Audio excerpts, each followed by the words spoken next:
नमस्कार मंडळी आणि पुन्हा एकदा स्वागत आहे आपलं आजच्या माझ्या ह्या व्हिडिओमध्ये। तर आज मी बनवत आहे करंजी। तर करंजीची रेसिपी पूर्ण मी ह्या व्हिडिओमध्ये तुम्हाला दाखवलेली आहे, स्टेप बाय स्टेप कसं मी काय किती यूज केलेलं आहे सगळं काही मी ह्या व्हिडिओमध्ये दाखवलेलं आहे। तर इथे आपण सुरुवात करूया गोवर्धन तुपाने। तर इथे कढईमध्ये तूप घातलेलं आहे आणि याच्यामध्ये 1 वाटी ड्राय फ्रुट्स मी टाकलेले आहे, त्यामध्ये काजू आणि बदामचा समावेश आहे। चांगल्या प्रकारे बारीक कुटून घेतलेले आहेत आणि याला आता आपण चांगल्या प्रकारे तेलामध्ये म्हणजे की तुपामध्ये फ्राय करून घेऊया। बघू शकता तुम्ही, याला थोडंसं लालसर होऊ द्यायचं। लालसर झालं की याला आता आपण एका भांड्यामध्ये काढून घेऊया। असं करत करत सगळं आपल्याला भाजून घ्यायचं आहे आणि ते एका भांड्यामध्ये जमा करायचं आहे। तर एक मोठं भांडं मी घेतलेलं आहे, इथे तुम्ही बघू शकता। आणि इथे मी सगळे ड्राय फ्रुट्स जे फ्राय झाले ते एका साईडला काढून ठेवले। आता इथे मी ही किशमिश जे आहे ते देखील चांगले फ्राय करून घेणार आहे। तुम्हाला माहिती आहे किशमिश कशा प्रकारे फ्राय करायचे, तर ते अगदी फुलून असे मोठे झाले पाहिजे तोपर्यंत त्याला चांगलं तळून घ्यायचं आहे। आणि नंतर सेम भांड्यामध्ये आपण याला देखील काढून घेऊया। तर हे सगळं करंजीचं जे सारण असतं ना आतलं, ते आपण बनवत आहोत सध्या। तर इथे आता मी घेतलेला आहे 2 वाटी खोबरं घेतलेलं आहे, खोबरं किसून घेतलेलं आहे आणि ही खोबरं आपल्याला चांगलं लालसर होण्या इतकं भाजून घ्यायचं आहे। मी याला तुपामध्येच भाजून घेतलेलं आहे। काही लोक तूप न घालता देखील भाजतात, ते देखील चांगलं आहे, तूप घातलेलं देखील चांगलं आहे। तर इथे मी याला चांगलं लाल कलर येऊपर्यंत भाजून घेतलेलं आहे आणि याला आपण सेम भांड्यामध्ये काढून घेऊया। आता इथे थोडंसं तूप आपण अजून ॲड करूया आणि तूप ॲड करून जी बाकीची चारोळी वगैरे जे असतं ते देखील आपण याच्यामध्ये चांगल्या प्रकारे रोस्ट करून घेऊया। आता इथे मी चारोळी घातलेली आहे, याच्यामध्ये तुम्ही पिस्ता घालू शकता, ज्या खरबूजच्या बिया असतात ते देखील तुम्ही घालू शकता। आता माझं एवढा बजेट नव्हतं त्यामुळे मी ते सर्व काही इथे आलेलं नाहीये। ही खसखस आहे, जी ओरिजिनल खसखस असते ना ती खसखस आहे। तर करंजी खास करून छान लागते ती खसखसने, त्यामुळे इथे मी 50 ग्राम खसखस याच्यामध्ये घातलेली आहे। 50 ग्राम खसखस याच्यामध्ये मी घातलेली आहे। खसखस देखील आपल्याला चांगल्या प्रकारे भाजून घ्यायची आहे आणि भाजून झाल्याच्या नंतर सेम भांड्यामध्ये आपण याला देखील काढून घेऊयात। बघू शकता तुम्ही, ब्रँडेड आहे, मी लोकलची खसखस आणलेली नाहीये। त्याच्यामध्ये राजगिरा किंवा रवा असतो ना ते मिक्स केलेलं असतं, त्यासाठी असं पॅकिंग जे असतं मॉलमध्ये मिळतात छान क्वालिटीचा, ते तुम्ही घेऊन या आणि इथे यूज करू शकता। त्यानंतर आपण आणखीन एकदा तूप ॲड करूया। तूप ॲड करून झाल्याच्या नंतर इथे मी 2 ग्लास रवा घेतलेला आहे। अर्धा किलो रवा करंजीसाठी मी वापरत आहे, हे बघू शकता तुम्ही। आणि याच्यामध्ये थोडासा अर्धा ग्लास अजून रवा मी मिक्स करत आहे, म्हणजे टोटल जो हा रवा आहे हा अर्धा किलोचा रवा आहे। करंजीसाठी मी बारीक रव्याचा यूज केलेला आहे, जाड रवा घेऊ नये। तर जो मीडियम साईजचा रवा असतो तो रवा आपल्याला इथे यूज करायचा आहे। तूप घातलेला आहे याच्यामध्ये आणि चांगल्या प्रकारे रवा भाजून घ्यायचा आहे।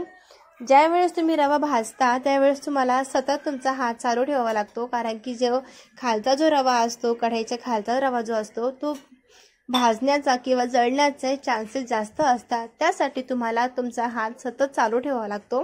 रवा भाजण्यासाठी कमीत कमी 15 मिनिटं तरी लागतात।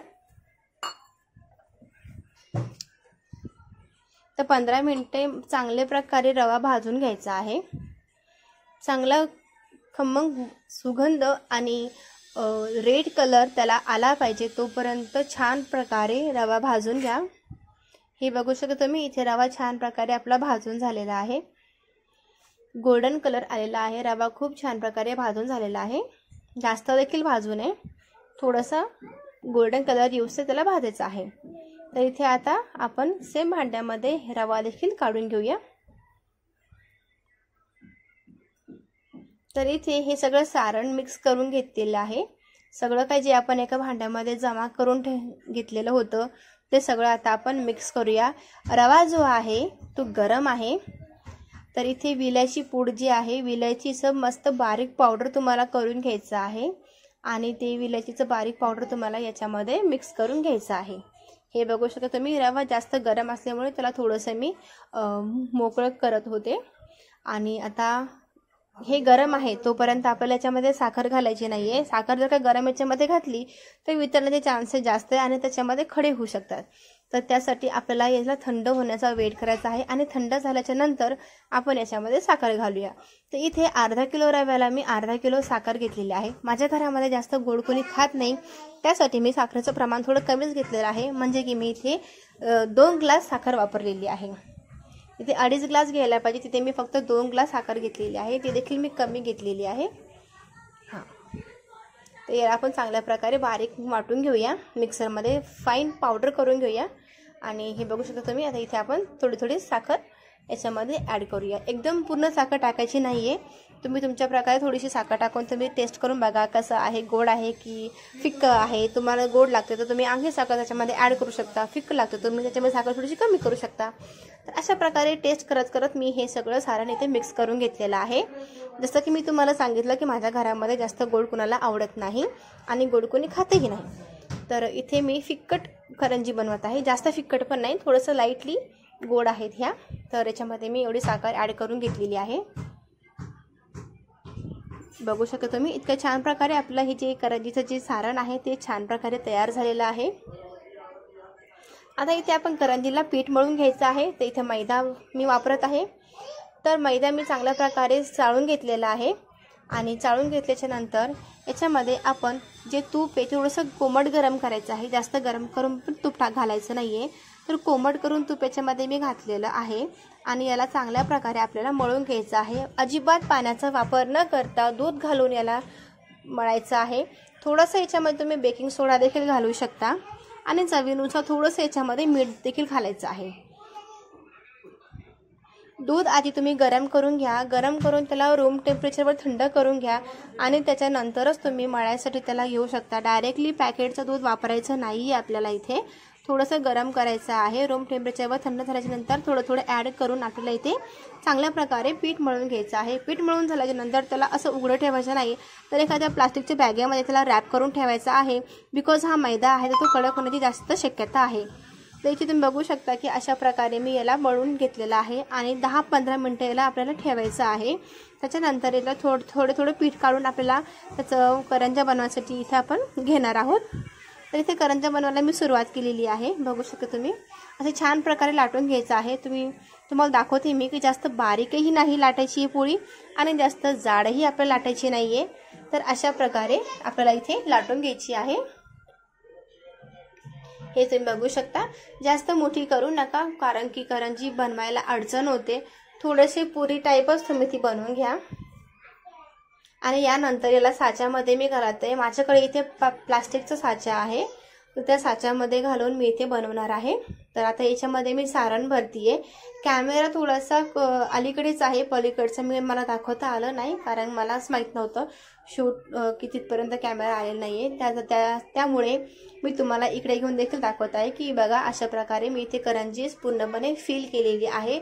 याला आपण चौकडून चारी बाजूनी चेपून घेऊया आणि जे एक्स्ट्राचे पीठ आहे ते काढून घेऊया.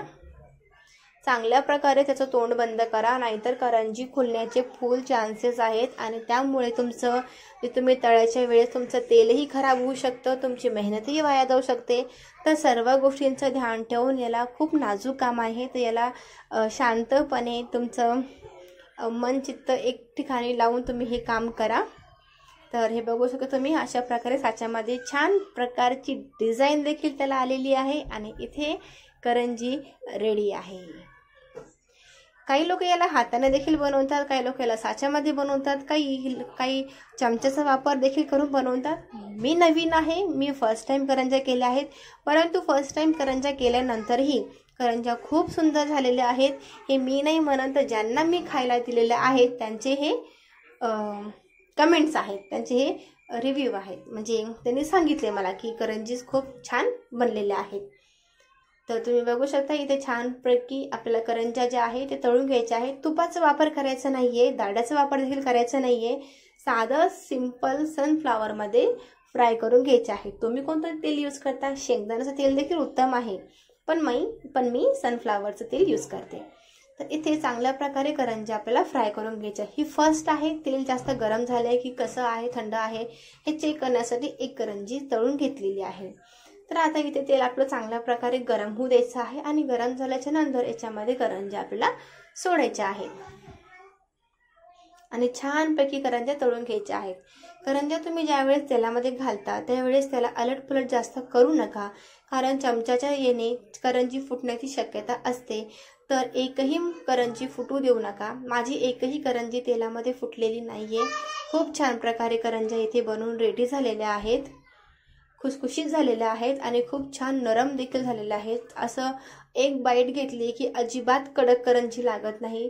खूप सुंदर करंजी इथे झालेली आहे। ज्याप्रमाणे मी मेजरमेंट घेतलेला आहे व ज्या प्रकारे मी सगळं बनवलेलं आहे त्या प्रकारे जर का तुम्ही तुमच्या घरी बनवलं तर 100% तुमची करंजी खूप सुंदर बनणार आहे, ही मी तुम्हाला गॅरंटी देते, कारण मीच बनवलेले आहे। तर माझ्या करंजी खूप छान प्रकारे झालेल्या आहेत। तर इथे मी तुम्हाला अजून 2-3 करंज्या तळून दाखवणार आहे।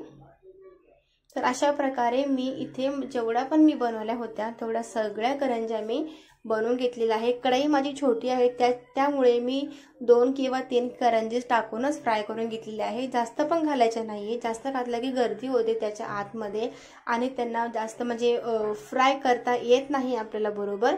त्यासाठी जेवढी कढईची साईज आहे, जेवढं त्याच्यामध्ये कम्फर्टेबल आहे 2 किंवा 3 किंवा 4 त्याप्रमाणे तुम्ही घालू शकता। आता ह्या याच्यामध्ये 4 देखील करंजी फ्राय होऊ शकतात, बट मी फक्त 3-3च घालून याच्यामध्ये फ्राय केलेल्या आहेत, कारण त्यामध्ये मी कम्फर्टेबल होते। तर अशा प्रकारे सगळ्या करंजीज मी बनवून घेतलेल्या आहेत। मित्रांनो, तुम्हाला हा माझा व्हिडिओ कसा वाटला हे मला कमेंट करून नक्की सांगा आणि जर का तुम्ही आमच्या ह्या चॅनलवरती नवीन असाल तर चॅनलला सबस्क्राईब करायला विसरू नका आणि व्हिडिओ आवडल्यास एक लाईक मात्र नक्की करा, कारण व्हिडिओ बनवायसाठी खूप मेहनत लागते, लाईक करायला काही मेहनत लागत नाही। तर त्यामुळे एक लाईक नक्की करा। मेहनतीने व्हिडिओ बनवतो, व्हिडिओला चांगला रिस्पॉन्स द्या आणि तुमच्या इतरांना देखील हा व्हिडिओ शेअर करा, कारण की व्हिडिओ हा चांगला हेल्पफुल आहे। तर ज्यावेळेस सणवार काही असतात, करंज्या करायचं मन असेल त्यावेळेस हा व्हिडिओ तुम्ही बघून बनवू शकता। व्हिडिओ कसा वाटला हे कमेंट करून नक्की सांगाल बरं का। तर चला भेटूया पुन्हा एका व्हिडिओमध्ये, तोपर्यंत बाय।